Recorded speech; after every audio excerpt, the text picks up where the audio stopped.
اللہ تعالیٰ نے ایک ایک چیز کو قرآن کریم کے اندر بیان فرما دیا، ایک ایک چیز کو فرمایا کہ اس کے مطابق تم نے اپنی زندگی گزارنی ہے، یہ تمہارا حساب ہے اس زندگی کا، ایک کتاب ہے اس زندگی کی، تم نے تیاری کرنی ہے، اس کو یاد کرنا ہے، اس کے سارے اسباب کو یاد کرنا ہے، پھر اسی پوری کتاب میں سے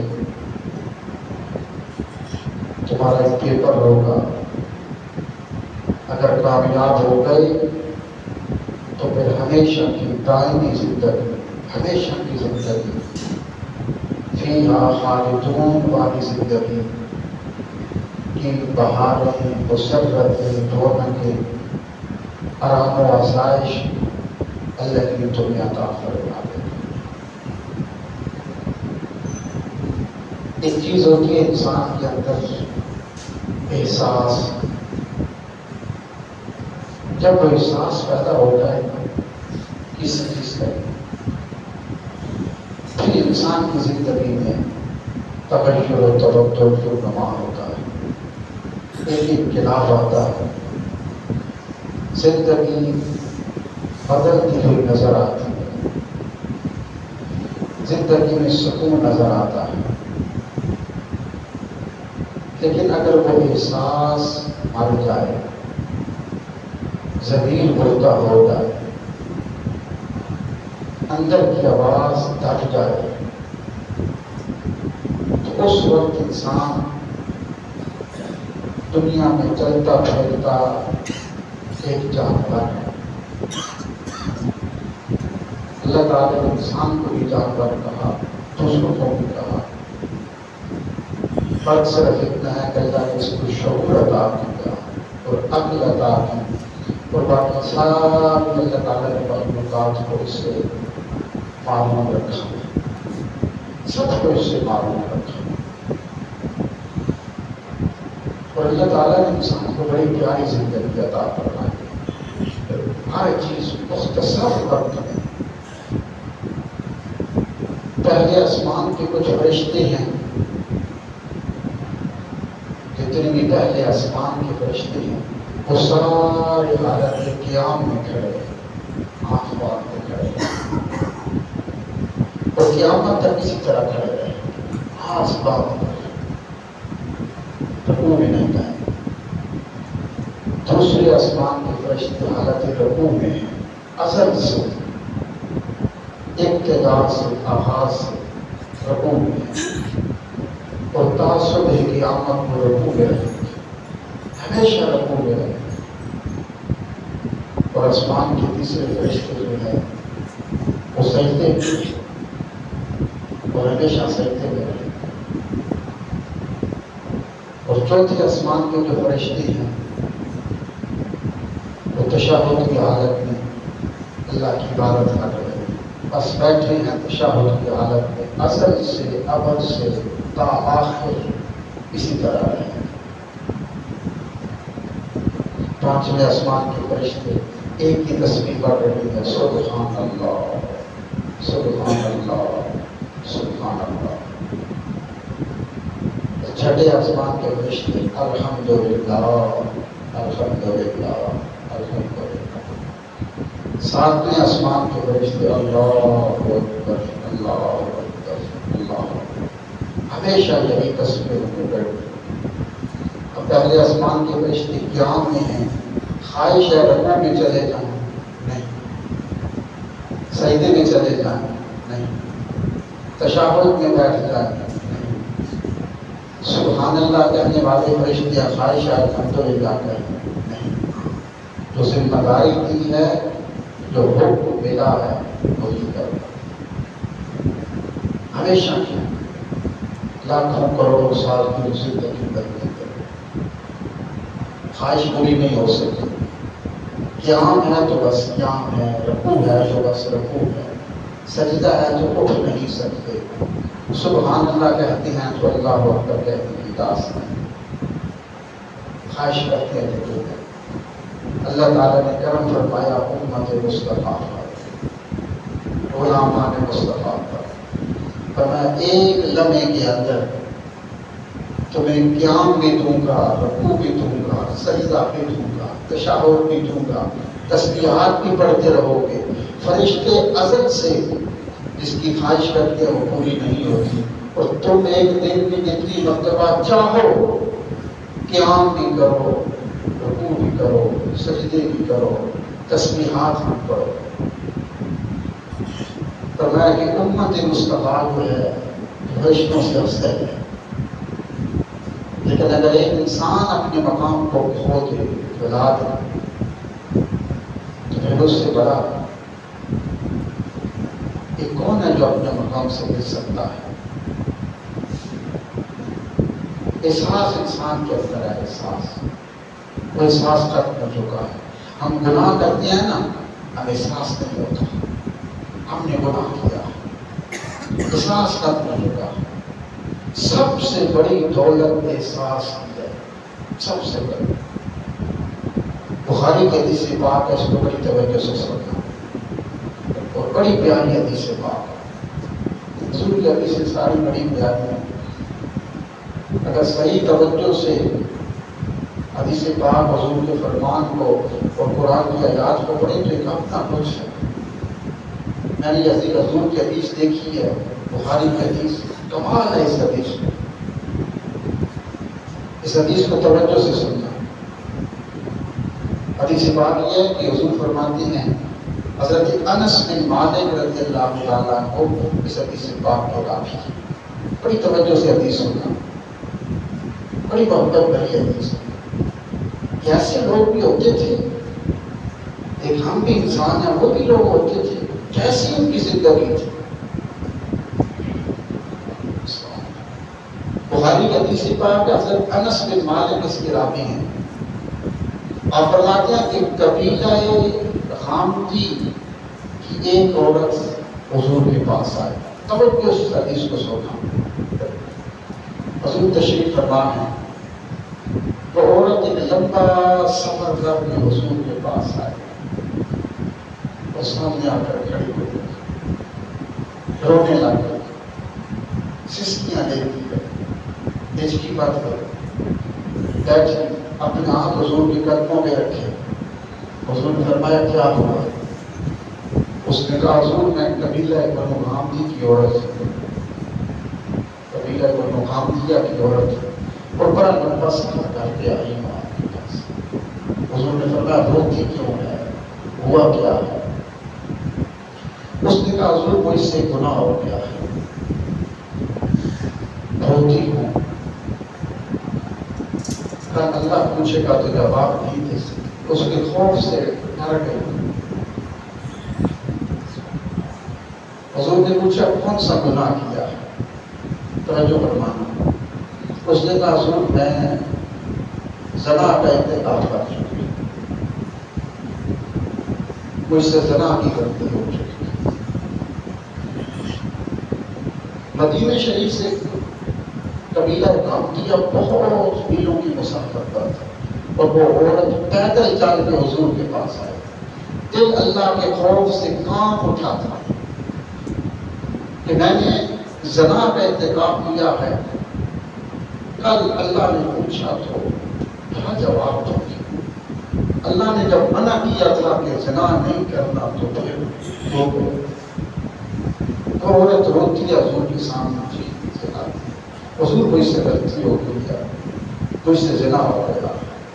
حضور نے فرمایا کہ تیرے پاس اس کا کوئی ثبوت ہے کہ تو نے زنا کا ارتکاب کیا،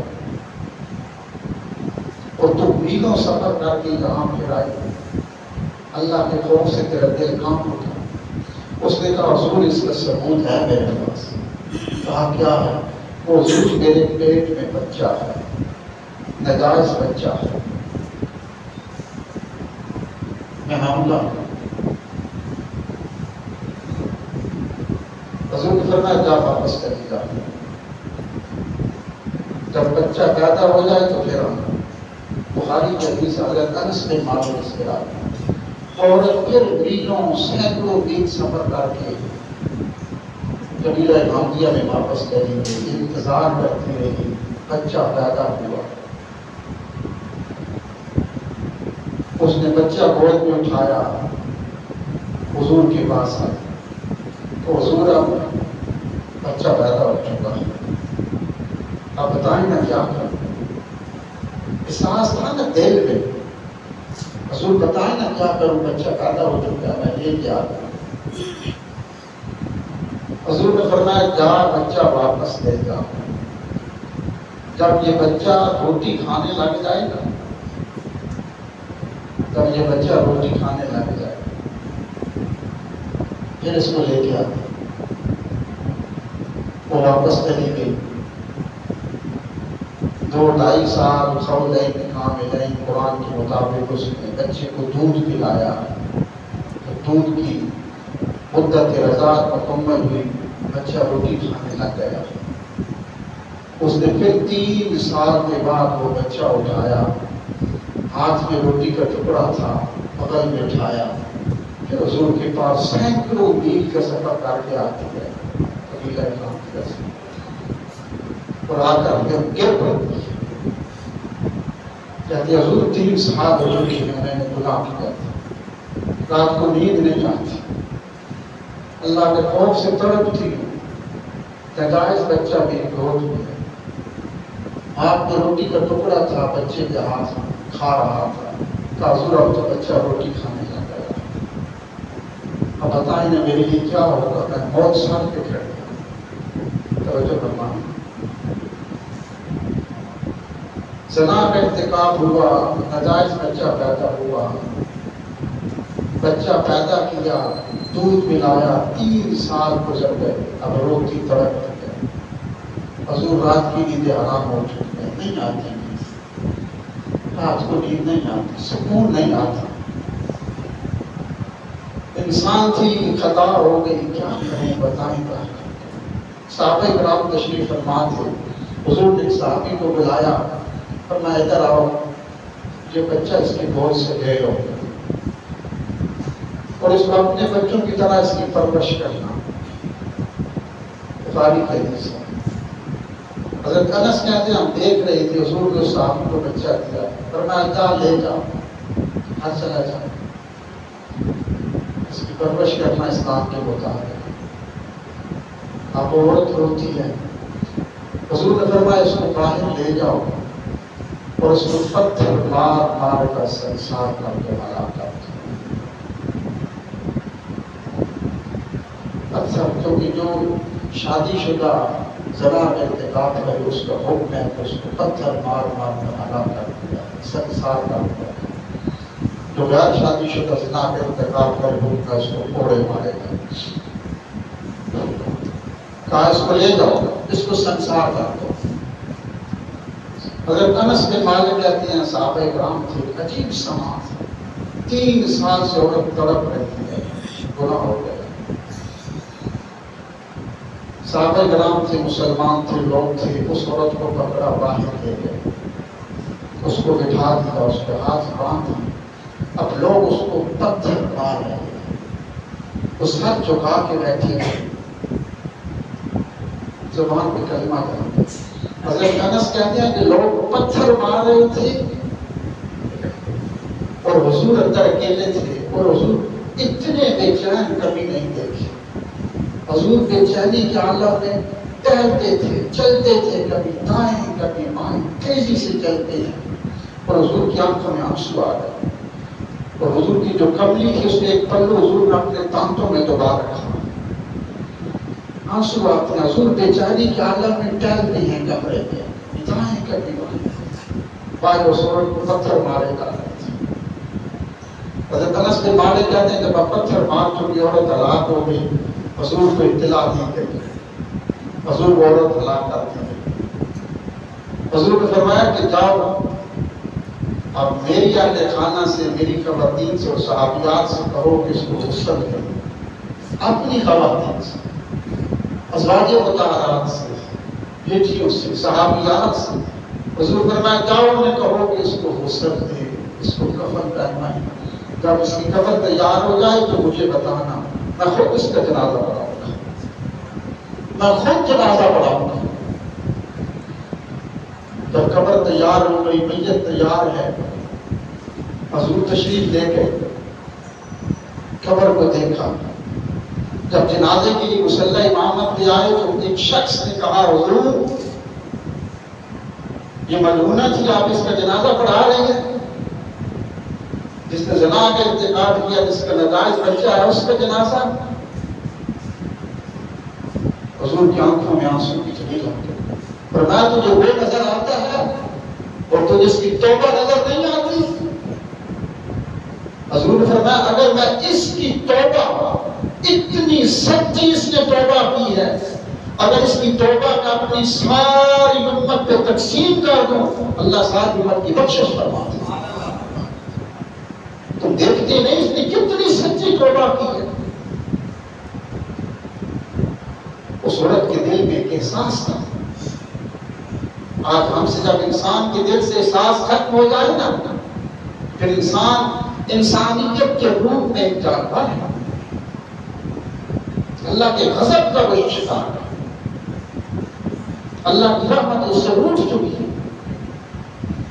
انسان میں انسانیت اس وقت تک باقی ہوتی ہے جب انسان گناہ کرے نا، گناہ کرے، اس کا دل اندر سے گئی تو نے غلط کیا۔ پوچھا کیا گناہ کیا ہوتا ہے؟ امار کو اپنی صدر، جب تو گناہ کرے تو تیرا دل اندر سے تجھے ملامت کرے، تیرا ضمیر تجھے ملامت کرے کہ تو نے غلط کیا، تو نے گناہ کا ارتکاب کیا۔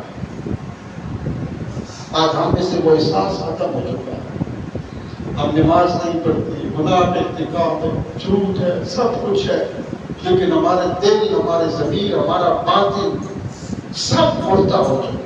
کبھی اندر سے آواز آئی ہے، اور اگر اندر سے آواز آ جائے نا کہ نماز کیوں نہیں پڑھے، یہ گناہ کیوں کیا تھا، حرام کیوں کھایا، ناپ تول بے قدری کیوں کی، اس سے دھوکہ کیوں کیا، فراڈ کیوں کیا، تو اللہ فرماتا ہے سمجھ لینا تیرا رب تجھ پہ راضی ہے اور تجھ کو راہ ہدایت دلانا چاہتا ہے۔ اپنے اندر احساس پیدا کر، احساس پیدا کر۔ سب سے بڑی دولت انسان کے پاس احساس ہے۔ حضرت خواجہ حسن بصری رحمۃ اللہ تعالیٰ علیہ کا نمبر رہا تھا کہ آپ کی ایک عورت مرید تھی، اور اس عورت کا ایک جوان بیٹا تھا جو بڑے گناہ کرتا تھا، ہر گناہ اس کے دامن میں تھا، جھوٹ بولنا، فراڈ کرنا، زنا، شراب، جوا، ہر گناہ، فاسق تھا، فاجر تھا۔ ماں بڑی نیک تھی، بڑی نیک تھی۔ ماں بیٹے کو سمجھاتی، سمجھا کیا کرتا ہے، آخرت تباہ کر بیٹھا ہے، اللہ کو ناراض کر دیا۔ بیٹا ہے کہ پیسے تھے، دنیا کی دولت، حضور نے تب بھی دنیا کی دولت سے بنا مانگی تھی کہ دنیا کی دولت انسان کو سرکش بنا دیتی ہے، جہاں تک کہ انسان سے خدائی دعوے کروا دیتی ہے۔ اس لیے تو حضور صحابہ کرام اور اولیاء اعظام دولت سے دور بھاگتے تھے، ان محلات سے، علاقہ عشائش سے دور بھاگتے تھے۔ اس جوان کے پاس دولت آ گئی، سرکش ہو گیا، خدا کا نافرمان، ہر گناہ اس کو دامن پہ تھا۔ ماں نے بڑا سمجھایا، نہ سمجھا۔ ماں حضرت خواجہ حسن بصری کے پاس گئی اور اس کے پیر سے کہا حضور کرم فرمائیں، نہ میرے گھر میں تشریف لائیں، میرے بیٹے کو سمجھائیں۔ خواجہ حسن بصری تشریف لائے، اس عورت کے بیٹے کو سمجھایا، وہ نہ سمجھا۔ کچھ عرصہ گزرا، پھر گئی، حضور آئے نا، اس کو سمجھائیں۔ پھر خواجہ حسن بصری تشریف لائے۔ خواجہ حسن بصری کا بڑا مقام تھا، حضور کی زوجہ ام سلمہ کا دودھ نوش فرمایا تھا، بڑا مقام تھا خواجہ حسن بصری۔ پھر آیا، دوسری دفعہ آئے، اس جوان کو سمجھایا، سمجھا، چھوڑ دے گناہ، کہا جا اللہ سے۔ لیکن جوانی تھی، الشباب شعبۃ من الجنون، عربی کا ایک مقول ہے، جوانی دیوانی ہوتی ہے، انسان پاگل ہوتا ہے، خون گرم ہوتا ہے، سرخ ہوتا ہے۔ اب تیسری مرتبہ پھر کے حضور آئے نا، بیٹے کو سمجھائیں، شاید سمجھ آئے۔ تیسری مرتبہ پھر آئے، سمجھایا، وہ نہ سمجھا۔ اب اس بیٹے کا این چڑھتی جوانی میں وقت اخیر ہے، چارپائی میں پڑا ہے، بہت سامنے نظر آتی ہے، روح نکلنے والی ہے۔ اس نے